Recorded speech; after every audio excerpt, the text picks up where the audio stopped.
ഉയർപ്പുകാലം ഒന്നാം തിങ്കൾ. ഒന്നാം വായന ജ്ഞാനത്തിന്റെ പുസ്തകത്തിൽ നിന്ന്. 6-ാം അധ്യായം 12 മുതൽ 19 വരെയുള്ള വാക്യങ്ങൾ. തേജസ്സുറ്റതാണ് ജ്ഞാനം, അത് മങ്ങിപ്പോവുകയില്ല. ജ്ഞാനത്തെ സ്നേഹിക്കുന്നവർ നിഷ്പ്രയാസം അവളെ തിരിച്ചറിയുന്നു. അവളെ തേടുന്നവർ കണ്ടെത്തുന്നു. തന്നെ അഭിലഷിക്കുന്നവർക്ക് വെളിപ്പെടാൻ അവൾ തിടുക്കം കൂട്ടുന്നു. പ്രഭാതത്തിൽ ഉണർന്ന് അവളെ തേടുന്നവർ പ്രയാസം കൂടാതെ അവളെ കണ്ടുമുട്ടും. അവൾ വാതിൽക്കൽ കാത്തുനിൽപ്പുണ്ട്. അവളിൽ ചിന്തയുറപ്പിക്കുന്നതാണ് വിവേകത്തിന്റെ പൂർണ്ണത. അവളുടെ കാര്യത്തിൽ ജാഗരൂകതയുള്ളവൻ ദുഃഖവിമുക്തനാകും. യോഗ്യതയുള്ളവരെ ജ്ഞാനം അന്വേഷിച്ചു ചെല്ലുന്നു. അവരുടെ ചിന്തകളിലും പാതകളിലും അവൾ കനിവോടെ പ്രത്യക്ഷപ്പെടുന്നു. ശിക്ഷണത്തോടുള്ള ആത്മാർത്ഥമായ അഭിലാഷമാണ് ജ്ഞാനത്തിന്റെ ആരംഭം. ശിക്ഷണത്തെ സ്നേഹിക്കുന്നവൻ ജ്ഞാനത്തെ സ്നേഹിക്കുന്നു.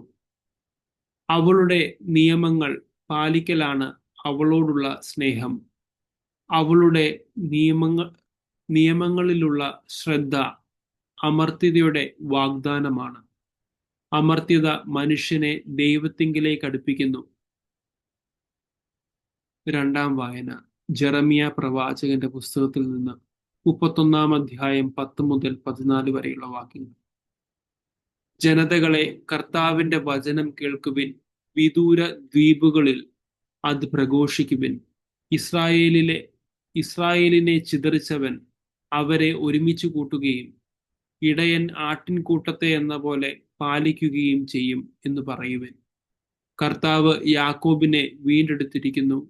ബലിഷ്ഠകരങ്ങളിൽ നിന്ന് അവനെ രക്ഷിച്ചിരിക്കുന്നു. ആഹ്ലാദാരവത്തോടെ അവർ സിയോൻ മലയിലേക്ക് വരും. കർത്താവിന്റെ വിശിഷ്ടദാനങ്ങളായ ധാന്യം, വീഞ്ഞ്, എണ്ണ, ആടുമാടുകൾ എന്നിവയാൽ അവർ സന്തുഷ്ടരാകും. അവർ ജലസമൃദ്ധമായ തോട്ടം പോലെയാകും. അവർ ഇനി ഒരിക്കലും ദുഃഖിക്കുകയില്ല. അപ്പോൾ കന്യകമാർ നൃത്തം ചെയ്ത് ആനന്ദിക്കും. യുവാക്കളും വൃദ്ധരും സന്തോഷചിത്തരാകും. ഞാൻ അവരുടെ വിലാപം ആഹ്ലാദമാക്കി മാറ്റും. അവരെ ദുഃഖമകറ്റി സന്തോഷിപ്പിക്കുകയും ആശ്വസിപ്പിക്കുകയും ചെയ്യും. ഞാൻ പുരോഹിതന്മാരെ സമൃദ്ധി കൊണ്ട് സന്തുഷ്ടരാക്കും. എന്റെ അനുഗ്രഹങ്ങൾ കൊണ്ട് എന്റെ ജനം സംതൃപ്തരാകും. കർത്താവ് അരുൾ ചെയ്യുന്നു.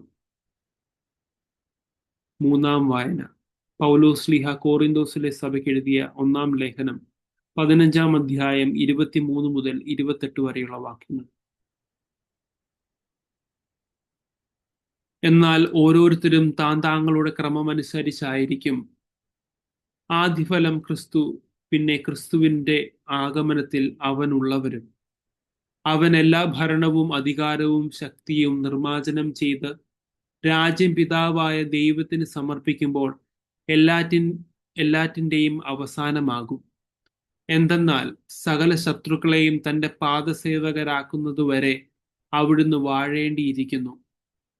മരണമെന്ന അവസാന ശത്രുവും നശിപ്പിക്കപ്പെട്ടിരിക്കുന്നു. ദൈവം സമസ്തവും അധീനമാക്കി തന്റെ പാദത്തിന് കീഴാക്കിയിരിക്കുന്നു.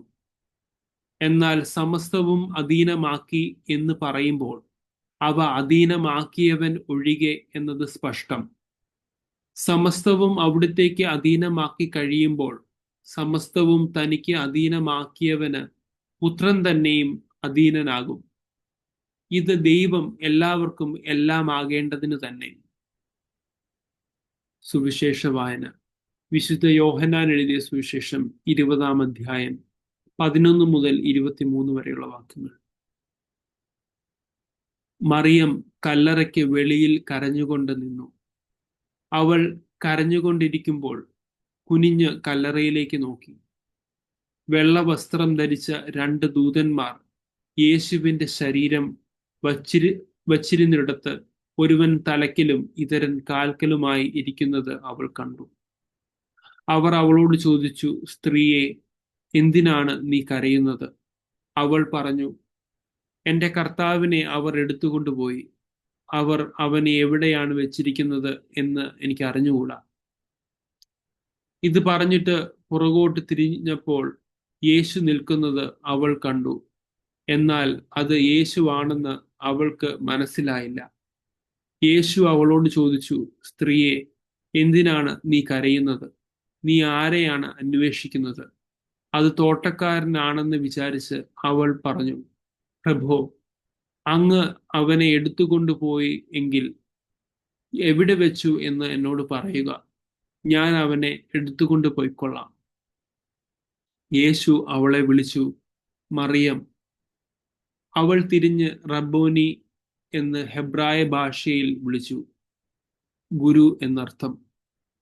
യേശു പറഞ്ഞു, നീ എന്നെ തടഞ്ഞു നിർത്താതിരിക്കുക, എന്തെന്നാൽ ഞാൻ പിതാവിന്റെ അടുത്തേക്ക് ഇതുവരെയും കയറിയിട്ടില്ല.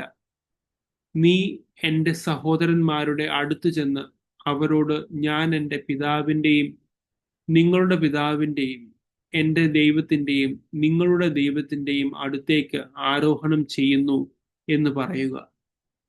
മഗ്ദലേന മറിയം ചെന്ന്, ഞാൻ കർത്താവിനെ കണ്ടു എന്നും അവൻ ഇക്കാര്യങ്ങൾ തന്നോട് പറഞ്ഞു എന്നും ശിഷ്യന്മാരെ അറിയിച്ചു.